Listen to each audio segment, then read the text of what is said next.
नमस्कार साथियों, आज का वीडियो जितने भी एपीएस संचालक हैं या सीएसपी संचालक हैं उनके लिए बहुत जरूरी है।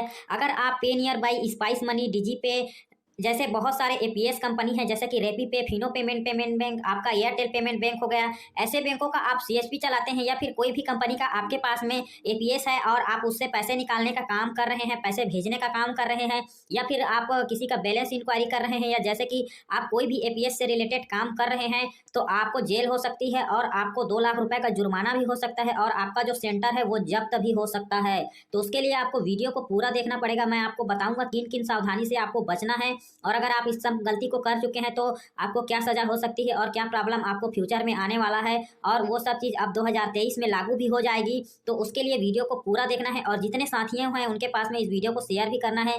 देखिए, सबसे पहले में हम आपको बताना चाहेंगे, अगर आप कोई भी कंपनी का सीएसपी चलाते हैं या कोई भी बैंक का सीएसपी चलाते हैं या कोई भी कंपनी का एपीएस चला रहे हैं, तो आपके पास में उस कंपनी का सर्टिफिकेट होना जरूरी है। उस सर्टिफिकेट को आपको अपने सेंटर में लगाना जरूरी है। इन केस इनकम टैक्स वाले अगर आपके सेंटर में आ गए या आपके ऊपर कोई कंप्लेंट हो गया, तो अगर आपके पास में सर्टिफिकेट नहीं रहेगा और आप उसको डाउनलोड करके मोबाइल से बताएंगे तो उसको नहीं मानेंगे। इसलिए उसको आपके पास में सर्टिफिकेट को प्रिंट करके आपके सेंटर में लगा देना है। अगर आप अपने सेंटर में लगा देंगे तो कोई भी कंपनी आपसे सवाल नहीं करेगा। तो सबसे पॉइंट अप में है कि आपके पास में आपका सर्टिफिकेट होना जरूरी है। दूसरा में हम बात करेंगे, आपके पास में एक करंट अकाउंट होना जरूरी है। अगर आप सेविंग अकाउंट से पैसे निकाल रहे हैं तो आपके पास कभी भी इनकम टैक्स का छापा पड़ सकता है, क्योंकि सेविंग अकाउंट में आप साल भर में 5 लाख रुपए तक का ट्रांजेक्शन कर सकते हैं। लेकिन अगर आपके पास में सब करेंट अकाउंट है तो उसमें आप कितना का भी ट्रांजेक्शन कर सकते हैं। तो अगर आपके अकाउंट में 5 लाख से ज़्यादा का ट्रांजेक्शन हो जाता है तो सरकार मानेगी कि आपके पास में इतना पैसा कहाँ से आया, और वो नहीं मानेगी कि आपको बिजनेस करने के लिए बिजनेस अकाउंट खुलवाना चाहिए। आप सेविंग अकाउंट से क्यों किए करके आपको हर एक पैसे का हिसाब देना पड़ेगा और आपको उसका टैक्स जुर्माना पटाना पड़ेगा। 2 लाख रुपए तक का आपका जुर्माना और जेल भी आपको हो सकता है। इसलिए आपको दूसरा में करंट अकाउंट खुलवाना जरूरी है। अगर नहीं है तो खुलवा लीजिएगा और उससे आप आपका जैसे कि पैसा जो ट्रांसफ़र करते हैं आपका वॉलेट से अपने अकाउंट में, तो वो आप उससे कीजिएगा। तीसरे नंबर में हम आपसे बात करना चाहेंगे अपने कंपनी से, जैसे कि आप पे नियर बाई चलाते हैं या कोई भी कंपनी का आप एपीएस चलाते हैं या सीएसपी चलाते हैं, तो उसके जो अधिकारी या हेल्पलाइन नंबर होता है वहां आपको फ़ोन लगा के पूछना है कि अगर मैं सेविंग अकाउंट से चला रहा हूं या फिर करेंट अकाउंट से चला रहा हूं, मेरे को कोई दिक्कत आ जाती है, इनकम टैक्स का जब आप मेरे को हिसाब बताना पड़ेगा, मेरे को कोई प्रॉब्लम आएगी, तो उस केस में कंपनी मेरे साथ क्या मदद करेगी, उसके बारे में आपको पूछना है। और वो जो भी बात कहते हैं उसको आपको रिकॉर्डिंग करके सेव करके एक फोल्डर में आपको रख लेना है, क्योंकि कोई भी कंपनी आपके पास में उस टाइम में वो आपको झूठ नहीं बोल सकती, मेरे पास रिकॉर्डिंग है करके आपके पास में एक सबूत रहेगा। तो ये एक चीज़ आपके पास में होना चाहिए।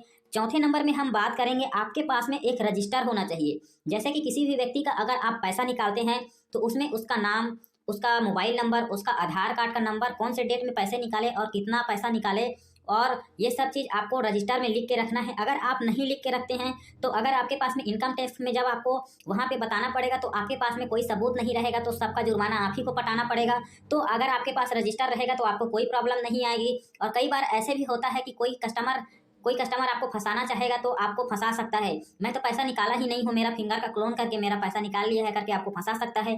तो उस केस में अगर उस व्यक्ति का आप फिंगर, जैसे कि उसने पैसा निकाला तो रजिस्टर में आप उसको सिग्नेचर करवाएंगे। अगर वो फिंगर से अगर सिग्नेचर नहीं करते हैं तो फिर आप उसके अंगूठा से उनका अंगूठा लगाएंगे, तो आपके पास में पूरे साल भर का 2 साल का पूरा सब रिजल्ट रहेगा, तो आपको कोई प्रॉब्लम नहीं आएगा और आपको भी पता चलेगा कि आपने इस साल में कितने का ट्रांजेक्शन किया, क्या प्रॉब्लम आया और आपने कितना कमाया, वो सब आपको उससे भी पता चलेगा। तो आपके पास में एक रजिस्टर होना जरूरी है अगर आप एपीएस का काम करते हैं तो। उसके बाद में आपके पास में देख सकते हैं इस प्रकार से एक थर्मल प्रिंटर होना जरूरी है। कोई भी कस्टमर आपसे पैसा निकालता है तो उसको सेटिस्फाई होकर जाना पड़ेगा कि आप अगर उसको प्रिंट करके दे देते हैं कि आपने इतना पैसा निकाला करके, तो आपके पास कस्टमर भी बहुत अच्छे आएंगे। और दूसरा चीज़ ये होगा कि आप टेंशन फ्री रहेंगे और उस रसीद का 2 कॉपी निकलता है तो एक कॉपी आप रख सकते हैं, एक कॉपी कस्टमर को देंगे। तो इससे क्या है, इन फ्यूचर में आपको कोई भी अगर रिपोर्ट बताना पड़े तो उसको आप बता सकते हैं। छठवां नंबर में हमें ये इससे बचना चाहिए कि अगर हम पैसे निकालते हैं तो 1000 में 10 रुपये, 2000 में 20 रुपये ऐसे पैसे लेते हैं, और अगर उसको आप नहीं लेंगे तो आपका कमाई समझो कुछ है ही नहीं एपीएस से पैसा निकालने से। इसे हर व्यक्ति लेता है, हर जगह लेता है, ये सभी लोग जानते हैं। लेकिन इसमें एक समस्या है, अगर कोई व्यक्ति आपको फंसाना चाहे कि मेरे से इतना पैसा ये लिया है करके, तो उस केस में आप फंस जाएंगे और आपको प्रॉब्लम आ जाएगी। तो इससे तो देखिए, इसको आप नहीं लेंगे तो कमाएंगे तो नहीं, लेकिन हाँ एक चीज़ है, इससे आपको बचना है, आपको देखना है, सावधानी से इससे काम करना है। और एक चीज़ आपको बताना चाहूँगा, आरडीएसपी सीएसपी करके एक है इंडसल बैंक का, भारत मनी का सीएसपी मिलता है, मैं डिस्क्रिप्शन में लिंक दे दिया हूँ। उस कंपनी का लेंगे तो उसमें आपको फायदा क्या होगा, आप मनी ट्रांसफर करते हैं तो आपको चार्ज नहीं कटेगा, जितना का भेजेंगे उतना फिर आपके में वापस आ जाएगा, जो एक्स्ट्रा चार्ज करता है। और वो कंपनी वाले आपका करेंट अकाउंट खोल के देते हैं, आपको एटीएम देते हैं, आपको पासबुक देते हैं, सब चीज़ आप वहीं से आपको मिल जाता है। और साथ ही साथ में आपका फुल सपोर्ट भी वो लोग देते हैं। तो इसमें क्या है, अगर आप उसमें करेंगे तो एक अलग से अकाउंट खोल के देते हैं, जो बिजनेस का ही रहता है, वो 1000 2000 1500 1200 900 में वो अकाउंट खोल के देते हैं। कोई इसके लिए डिस्ट्रीब्यूटर वगैरह नहीं होता है, सीधे कंपनी से लेना पड़ता है। तो उसका मैं डिस्क्रिप्शन में लिंक दिया हूँ, उसको आपको देख लेना है, तो उससे आपका सब टेंशन खत्म हो जाएगा। उसके बाद में देख सकते हैं आपके सेंटर में एक सीसीटीवी कैमरा लगना चाहिए। सीसीटीवी कैमरा में क्या है, आपने कौन से व्यक्ति का पैसा निकाला, क्या नहीं निकाला, वो डेट में वो रहेगा कि हाँ इस व्यक्ति को मैंने इतने दिन में, जैसे कोई आ गया इनकम टैक्स वाला पूछता है, चलो आप 2-4 मेरे को बता तो दीजिए, कोई भी आप अपने हिसाब से रजिस्टर में लिख लिए हैं, तो कोई आप सबूत बता दीजिए, इतने डेट का बोलेगा तो आप फट से कैमरा से निकालेंगे, देखिए इतने डेट में इतने टाइम में इतने पैसा मेरा इतना मैं इनका निकाला था। तो ये आपका एक सेफ्टी रहेगा। और नवीं जो चीज़ है, आपको एक अच्छे कंपनी से आईडी लेना है। कोई भी आप फर्जी या ऐसे कंपनी से लेते हैं तो वो पैसा किसी कस्टमर का फंसा देता है, तो फिर कस्टमर केस करेगा तो आप फंस जाएंगे। इसलिए अच्छे कंपनी का आप एपीएस चलाइए या सीएसपी लीजिए, जो आपको अच्छा सुविधा दे, आपके लिए अच्छा रहे और आगे आप अच्छा कमा पाएं।